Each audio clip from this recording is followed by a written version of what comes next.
So once you have this person who's passionately wanting to help, or if you are the shelter person and you've decided you're going to have to do it because you don't have it anymore, what's the next step? What are the first steps that people have to take to get this process happening? Either one of you.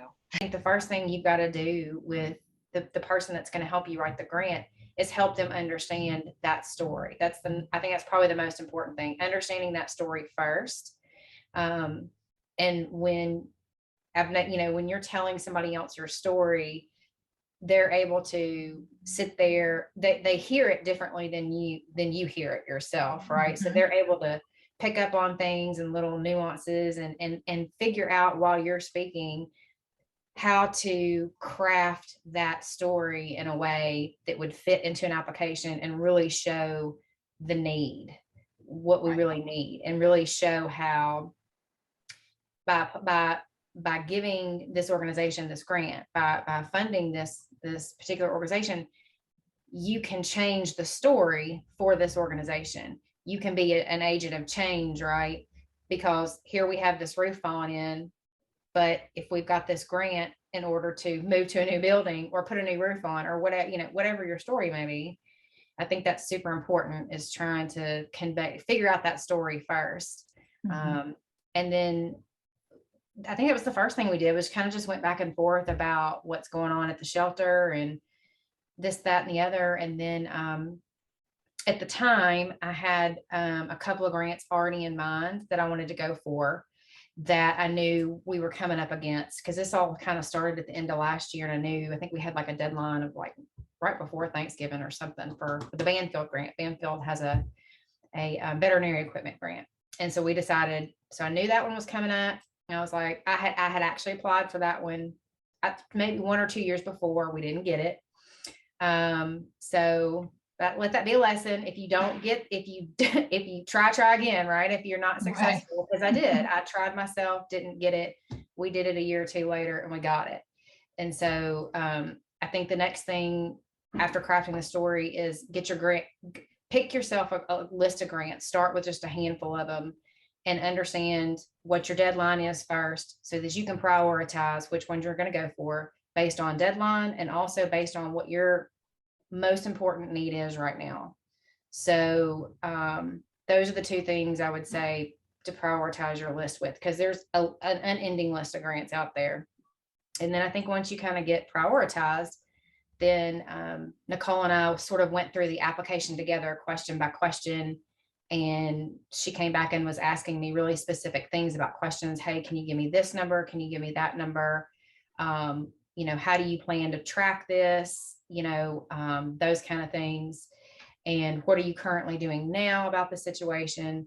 And so just going through each question together and pinging each other back and forth via emails worked really well for us. And it made it super easy to just copy paste a lot of information on my end and dump it into an email for her. Cause I already had, that's another thing. I pretty much had all the numbers already ready. That's another important thing I think, is know your numbers, cause they're going to want numbers of some sort. Having your numbers ready, understanding your story, and your needs, and a few other things I think are some of the next steps to make it flow smoothly and quickly, I should say, helps things move a little quicker, I guess. Nicole, so jumping from that point, can you talk about some of the things that you are going to need? Like Meredith mentioned, there were certain things that you're going to need before you even start applying for a grant. Can you speak to those items? Absolutely, I'd be happy to. I think when I think about grant writing, aside from enjoying or being comfortable writing and telling a story, I think you have to be extremely organized. Organization is a very important part, because the majority of grants do ask for a number of different components. Aside from what we call the narrative questions, the actual straightforward questions like, why do you need this money? How would you use this money? How would you keep this project or program alive or continuing, once the grant ended? Those are some basic types of questions, but there's all these other supplemental materials. So some of those documents that Kara is referring to is you often need your organization's 990 form, which is the tax form, which shows, how you spent all your money as a nonprofit. You will need your federal ID number, your EIN. I forgot what EIN stands for, but that nonprofit, federal tax ID number, that will always be a bit of information to put in. I mean, most people have access to that. Sometimes you'll need a complete financial statement, which is much more than a 990. So if you have an auditor or you work with anyone who handles finances for your shelter, you'll need to keep that information somewhere where it's handy, where you can just take that document and attach it to your grant application. Some applications ask for a list of current board of directors. Some will ask for photos. There's a range, but it really helps to get organized at the very beginning and get all those documents and keep them, somewhere where you can easily find them again, and you don't have to waste precious time finding them or going back to your contact at the shelter to look for them.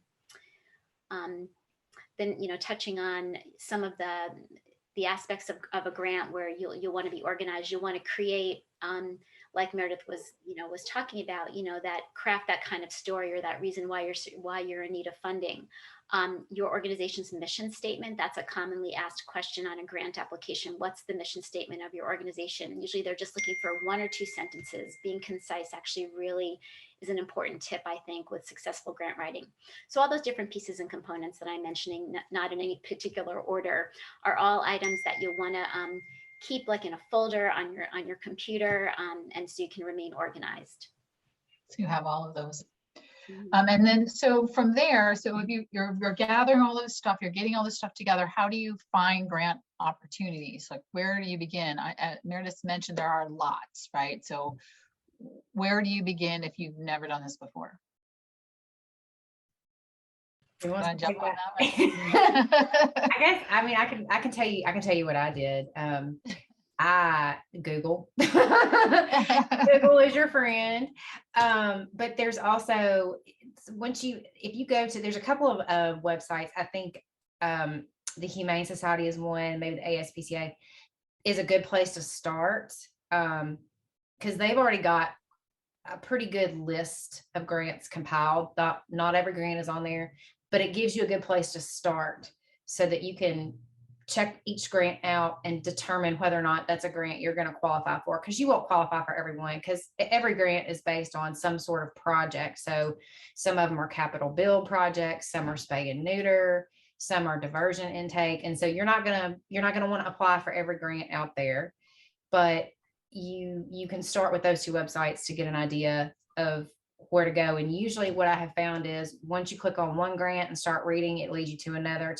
It's like the grant rabbit hole, if you will. You just fall into the Google grant rabbit hole, and one thing always kind of just leads to another. And I think you guys have put a list together as well, right? Yeah, our website has a list of, and it's constantly changing. We're constantly updating it. It's got gobs and gobs of grant opportunities on there, and we are, like I said, it's just constantly, we just keep finding new ones. I feel like we put 3 new ones on last week. We just keep finding them, so they're everywhere. So I think it is a bit of a rabbit hole. I would say with respect to that anybody out there who's watching this and is interested, you don't even need to waste time doing those searches. Just use the resources that Kara's put together. They're really comprehensive, and everyone's time is so precious in this process. So that would be my advice. Don't go look, start with this great, wonderful, solid list of big grants and little grants. And like Meredith said, there are grants for different needs. Some are focused specifically on veterinary supplies. Some are capital builds, like building a new shelter, or, improving your shelter or your facility. And be careful, read the fine print. I mean, it's not fine print, but don't waste any time applying for a grant that won't provide funding for the project you're looking for. They usually do state right on like the website or the first couple of sentences, with information that this grant is specifically for veterinary supplies. This grant is specifically for spay and neuter programs or transport programs. Many of them have become pretty specific or specialized in what they want to fund in a given year or a given grant cycle. So keep an eye out for that. And there are some that only apply, correct me if I'm wrong, that only apply to like a 501c3 nonprofit or a municipal shelter. Like sometimes you can't, as a public facility, you can't apply, or you can, and as a nonprofit, you can or you can't. Like, so there seem to be that when you say read those details, that's some of the stuff to look at right away, first thing, before you waste any time. Mhm. Yeah, to figure that stuff out. Yeah, so I want to keep this as brief as I can because I want people to watch this and to get something from it. So one of the things I would love for you, Nicole, to do is to talk about tips and tricks, because I know people say it all the time that there are tricks to getting grants. And I get frustrated as somebody who travels to shelters because so many of the places that desperately need the money don't have the ability to get a grant because they don't have either the information you were just talking about, they don't have someone who's confident enough to apply for a grant, they don't have a grant writer. And so the money ends up going to the larger places who have a grant writer on staff who can pull in the money. But there are tips and there are tricks, and learning some of those will help people to be more successful in their grant writing. So can you share some of those secrets? Secrets. They're not going to be secrets after you watch this. Yeah, I mean, there's some aspects I alluded to. I mean, there's sort of like in the general overall, like honestly being organized in this effort so that you're not scattered. You don't have different documents all over the place, and it's just an easy kind of fill in the blanks and attach the required documents. That's sort of, the bigger picture, I think. I've found that those who review grant applications really do appreciate the ones that are better written. I mean, no surprise there, right? But then again, we're not trying to scare you away and think, oh, I'm terrible at writing, I can't do this. But taking the time to think about, am I being concise and succinct? Like if they ask a question like, how would you use this funding, this $10,000? Well, you probably can boil that down to a couple of sentences. You don't need to write paragraphs where you're kind of repeating yourself and you've got run-on sentences and you're just not getting to the point. So really, when you answer the questions in a grant, do your best to think, before you actually submit it, are my answers, clear? Are they, to the point? Are they, do they get to it within a sentence or two? Another tip, I think, is to really double check and proofread your work, or hand it to somebody else. Ask a friend or a family member or a fellow, shelter volunteer, just to do some proofreading and editing to find those typos or, a word that you included twice, little things. It sounds like such a minor thing, but I try to put myself in the shoes of someone who's reviewing hundreds of grants, who's only going to maybe award 20 of them. They're more likely to pick the ones that are well written, that don't have a lot of typos or misspelled words. So I do think that makes a difference. Another tip I would say again is to try your best to tell a story. You can try to bring it to life. I mean, you don't want to be overly dramatic about things, but if you can provide a little color, maybe some adjectives to, again, describe the passion that's there within that organization and why the money is needed and what a difference it can really make. $5,000 to be able to pay for pet food for the animals you have, where you don't have enough space and enough food to keep X number of animals alive. Those kinds of details, I think, can really make an application stand out. Good. Yeah. So I want you to, you guys got some grants, right? Corinth Alcorn got some grants. Can you talk a little bit about what those grants were, and maybe some of the the bigger programs out there that people really should know about and consider looking into right away? Sure.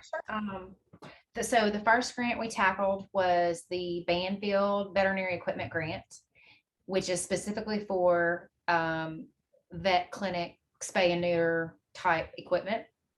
So we went for that because in our new building, we're going to have a wing that is just a clinic that we're going to use for our animals in-house, as well as do spay and neuter for the public. We currently do spay and neuter for the public now.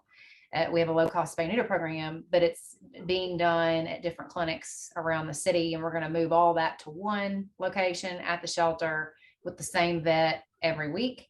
So we applied for that grant, and I believe it was $15,000, which will buy quite a bit of equipment if you know where to look. And so we got that one first, and I think we have started purchasing some equipment with that. And then the second one we just recently got was a little bit smaller. I'm trying to remember what that organization was. Healthy Paw, was it Healthy Paws? Maybe? Yeah, Healthy Paws. Healthy Paws is a insurance company, I believe, that has a nonprofit side attached to it. They have a foundation, I should say. They have a foundation that awards they actually award grants monthly, I believe. Wow. It was smaller. It was like, I think $3,000, but again, $3,000 goes a long way down here. So, and that one was not, that particular grant was one that was not as specific. It was a much shorter, easier application, and it did not, if I remember correctly, and Nicole, correct me if I'm wrong, I don't think they necessarily specified what the funds had to be for. They kind of just wanted to know, they just want to know what one project are you going to fund with it. Mhm. But I don't know that there was anything that you couldn't request the funds for. Now I might be remembering that wrong. No, you're right. And unlike many others, it did not have a maximum request. So I haven't even talked about numbers. I just realized as I'm thinking, I haven't mentioned budget. So if there's time to mention budgets, great. Yes. But Mhm. most foundations will say you can request up to $50,000 maximum or 10,000. But Healthy Paws Foundation, which was the easiest one so far we've tackled, was also the most open. So, you know, Meredith and I had a conversation about it. What seems like an appropriate amount? You don't want to over ask again. Another little kind of tip, don't ask for something that just is unrealistic and unreasonable, because you're going to hurt your chances of getting it. So anyway, Right. I think we applied for $12,000. It was an amount that met the need for a certain number of kennels, very specific kennels for the new clinic, the new shelter, and they awarded us 3, which we were thrilled. Yeah. Because you got something. Yeah. We had talked a little bit earlier about how there's always the kind of the same thing, and you said a mission statement is a good thing. I've been led to believe, and I've not written a grant, so I don't know, but that there are certain things that are asked on every single one, like their story, like the mission, like, so if you get that done first, then you can kind of just save it, cut and paste, and use it, which makes it easier to go to some of the other ones. So are those the two biggies, the mission statement and story? Are there others that people should be working on as they're even just getting started? I would say know your numbers. So a lot of the bigger grants from the bigger foundations, like, our friends at Petco and Bissell and PetSmart, those guys are always going to ask you for, they want to know how many dogs and cats you took in this year. How many did you euthanize last year? It's always the year prior. They want to know how many you took in, how many you euthanized, how many did you rehome, how many, got sick in your care. Like, they have all these numbers. So it really is very important, grants aside, it's really important to know your numbers and track your animals and know what's happening. But like a good example with the Banfield grant, they wanted to know how many animals did we plan on serving with this equipment. That was one of the questions.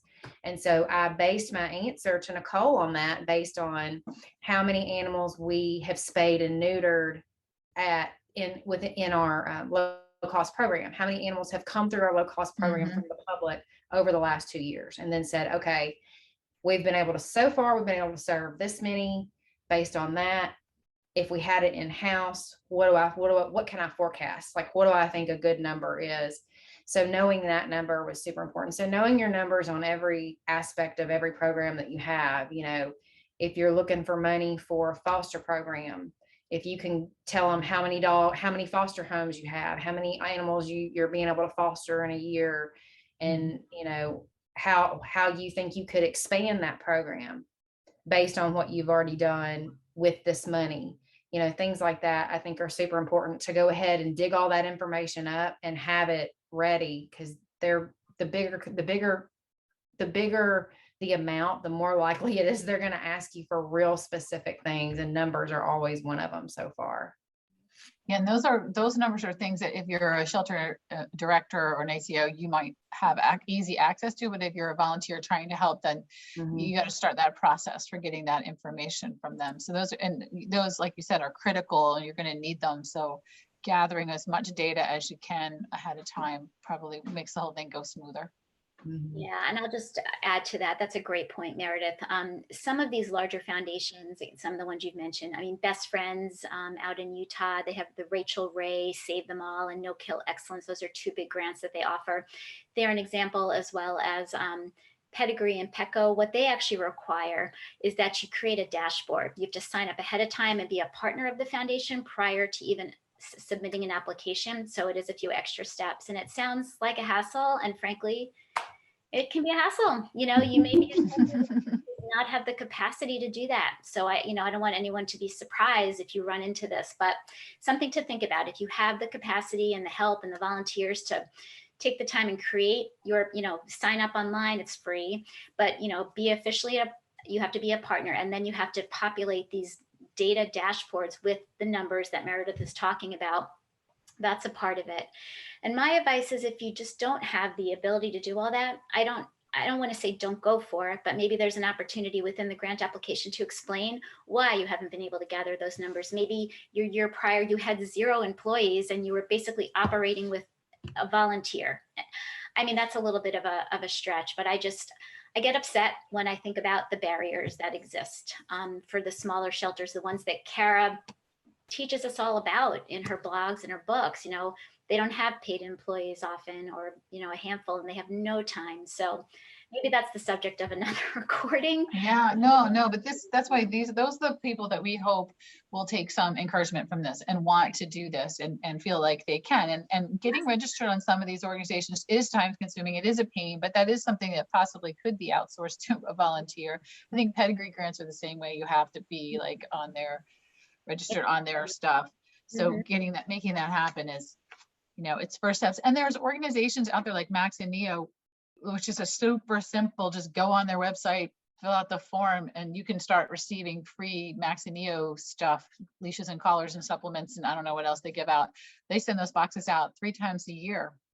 And all you have to have is a 501c3 number, and you just go online and do it. So there's some simple ones, and we try to list a lot of those on the Who Will Let the Dogs Out on our tab for shelters and rescue resources. I think it says resources for shelters and rescues. And we are just getting ready actually to launch a much bigger grouping of stuff. We're still figuring out how to get it on the website information, lots of community outreach programs and other things that are free or easy, or you can kind of steal the idea from another shelter kind of thing. So there'll be more. So there's places to start with simpler things if you don't have those numbers, but getting those numbers is critical. Having those numbers is really important.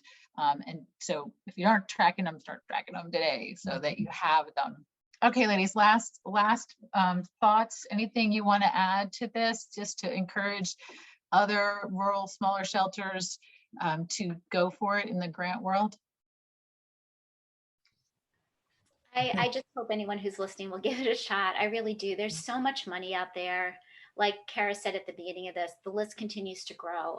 I think more and more, there's so many more pet companies, I think, right? There's so many more pet products, for people who afford those kinds of things. And I think many of these companies have done so well that they're spinning off, little offshoots or foundations because they recognize the need. So more and more sources of funding is becoming available. It's just that you need to be able to write some grants, and you need to address that and answer the questions. They can't just mail you a check because they hear about you.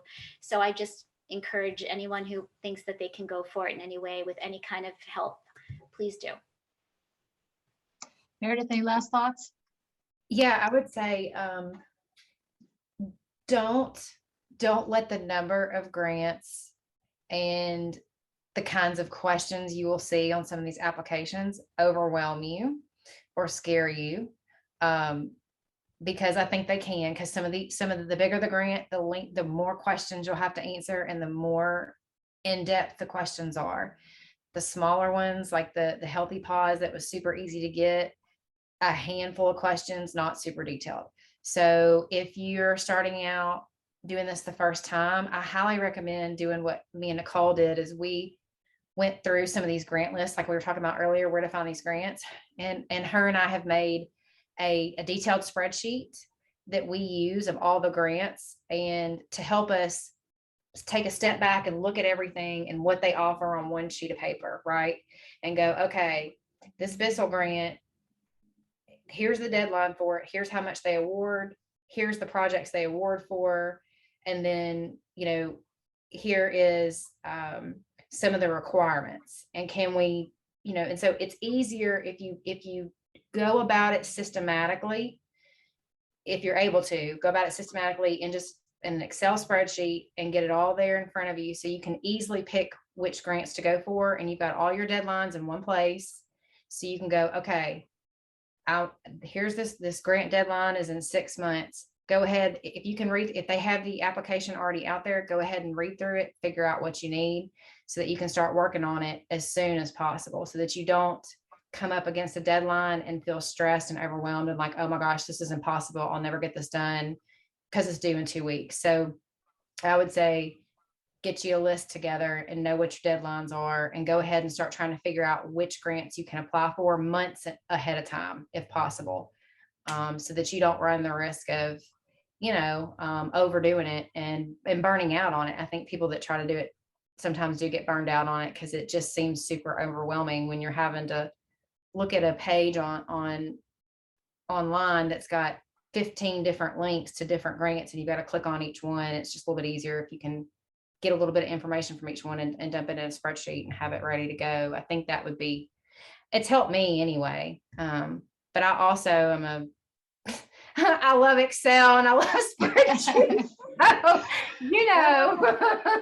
there are people like that. My husband is like that. Yeah, like I'm weird. So I'm a nerd. So I know not everybody's that way, but that's one thing I would say is if you can organize that piece of it and just don't let it overwhelm you. Just keep chipping away. Yeah.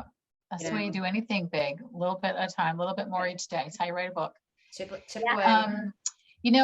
I just thought of this really quick. That I believe there are grant seasons. I always hear grant season, and I think the spring season is pretty much over, but there's a fall season also. So if you're watching this now, you have lots of time to get ready for the fall season of grants and start working on that. And the way they're grouped kind of on one fall and spring makes, you get a breather in between and you can work on other stuff. Although you did mention there's one grant that's like a monthly. That's awesome. If there would be more of those, that would be great. I think Petco, I think it's Petco that has a grant. I think they've got about a grant each quarter. So they've got one coming up that's due, I think at the end of May, and they have one that it opens in July that I think Nicole and I had discussed we might try to go for the one that opens in July. So you've got a couple of months in between. So it kind of varies from organization to organization which is another reason to get you a spreadsheet going and try to figure out where the windows are, what the open and the close window is, and understanding those before you even get started, I think is important, Right. Well, thank you guys so much. This has been a lot of really great information. We are going to think about doing something like a Q&A with this at some point. So down the road, then we do that live on either Facebook or Instagram to try to get some more questions answered.